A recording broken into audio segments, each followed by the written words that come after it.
All right, James Gunn's Superman is just around the corner, so I'm going to give a nice list of 5 graphic novels, a spot to start reading Superman for people who have not read the character before.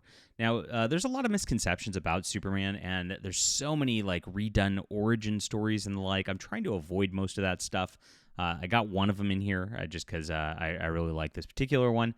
But they do that over and over again because it seems like writers don't understand how to do anything with the character except for do the origin story repeatedly.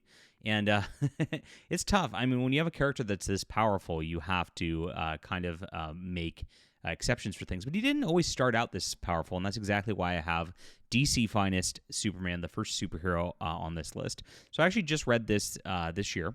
And this is the original Action Comics stuff that 1-25, Superman 1-5, in the New York World's Fair issue, where Superman goes to the World's Fair.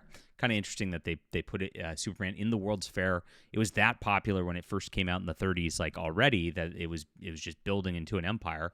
Building into an empire not just of comics, they were doing serials for film stuff already, getting to that point, and also some radio dramas. I love radio dramas. I actually want to get into that myself at this point. So this is a good spot to start. It is Golden Age, so it definitely has a different style of reading. If you've never read Golden Age comics before, they can be a bit slow and they could be a bit hokey, right? But what's interesting is at this point in the Golden Age, it changes a little in the 50s where it gets even hokier and like weirder stuff happens. But at this point, like Superman just like, he doesn't care. Like a bad guy's got like in a car, he'll just throw it off the bridge and not it's like, wow, that's dark. And they just don't think about it at all because they really don't think about the repercussions of any of this stuff as it goes on. So this is actually a pretty good book to read, pretty interesting stuff. And this is kind of a good spot to start, of course, if people are interested in the history of it. It is, like I said, it's a little slow and different for modern tastes a lot of the time, but I did enjoy this when I read it. All right, everybody, so please hit the like and subscribe button before we get into our other options here to read for you guys. My name's John Delarose. I am a comic creator myself, and that's why I am doing this channel here. And I have a Substack I want you to get on. I have a character that's a lot like Superman in my series Flying Sparks. He's called Metaman, and he helps out in this whole situation. I built a beautiful superhero universe, and I'm posting it just one page at a time for free for you. It's free to sign up to read. We got a bunch of signups this week as we just started. Thank you so much for supporting our comics and the like. And of course, I do have an online store if you want to buy my physical books and the like in the description below. It helps us, and Flying Sparks is a great place to go. It's a 15-issue long series at this point, so it's got a lot of depth to it. And we're going to do a little bit more coming soon. Thank you guys for getting on here. Like I said, sign up in the description below. And appreciate you all for checking out some comics. Good stuff. Next one, and like I said, a retold kind of origin deal.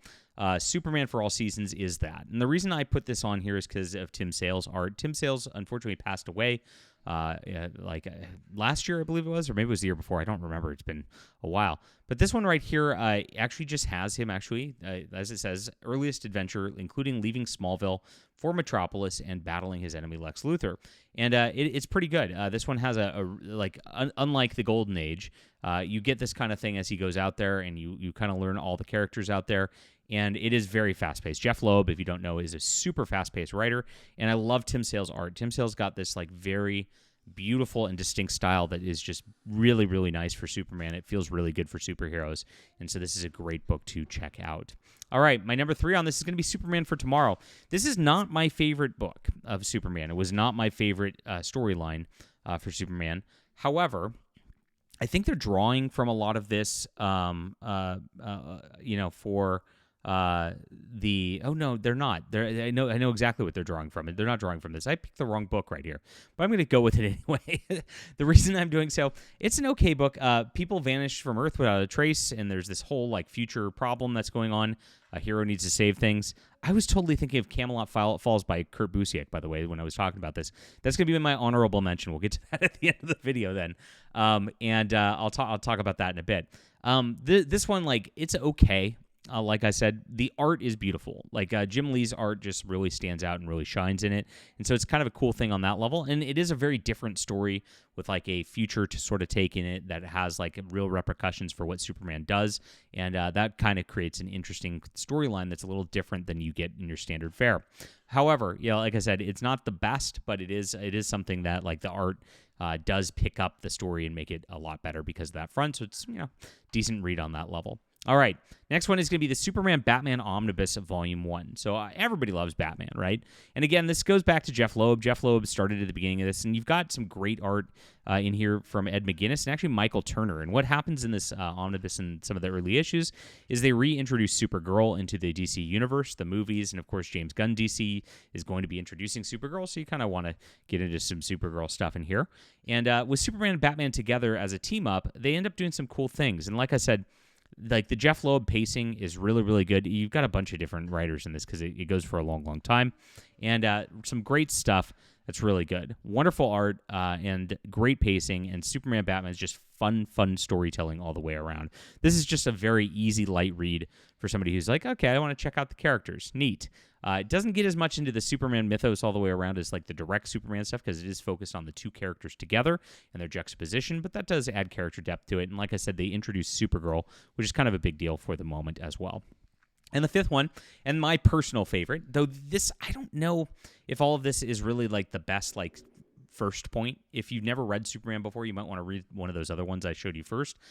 Superman Man of Steel. This has John Byrne and Marv Wolfman doing a lot of the art. And Action Comics, John Byrne turned into a Superman team-up book at the time, so you'll get like Superman and the Legion of Superheroes, Superman and Green Lantern each issue, which is kind of nice as he kind of makes his way around the DC universe in that.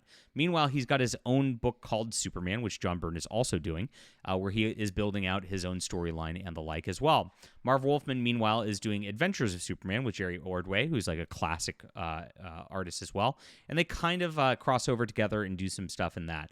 Now, Superman's got a very interesting sort of life at this point in Metropolis. He's kind of dating Cat Grant and kind of, pining for Lois while it's all going on. And so it's really got that like kind of like 80s progressing depth where it's like it's after Crisis, so they really are focusing on continuity for the first time in DC Comics and actually building the character and actually getting the character to do something.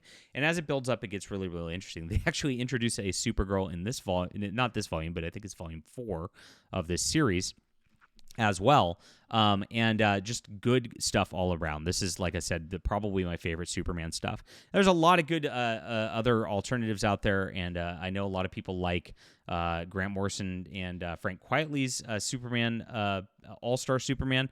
It wasn't my favorite, to be honest, and I don't like out-of-continuity like sort of things like that so much. Of course, then there's the Superman, the Triangle era omnibus that's out there. Everybody goes to the death of Superman, but again, like if you're going to start, where are you going to start with the death of Superman? Like, read that after you read these, right? That's kind of what I think on this list right here. But what I was thinking was Camelot Falls. Superman is one that actually I think is going to be pretty impactful for the James Gunn movie on this one.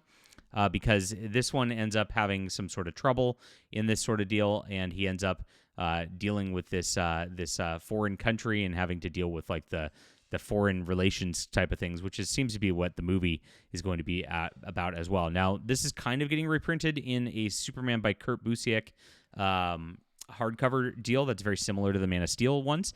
Makes it really easy to read and collect as well. So there's some Superman stuff for you guys. I hope you enjoyed this video, and thanks for being here and reading. And if you do like some good comics, some classic storytelling, I think you're going to enjoy my Flying Sparks. It's right here.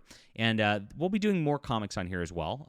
As this grows, we're going to do more and more and more, and hopefully be able to build something really, really cool on this Substack. So sign up in the description below. Thank you for being there. Thank you for reading, and let me know what your favorite Superman stories are as well in this description below. We'll be back soon.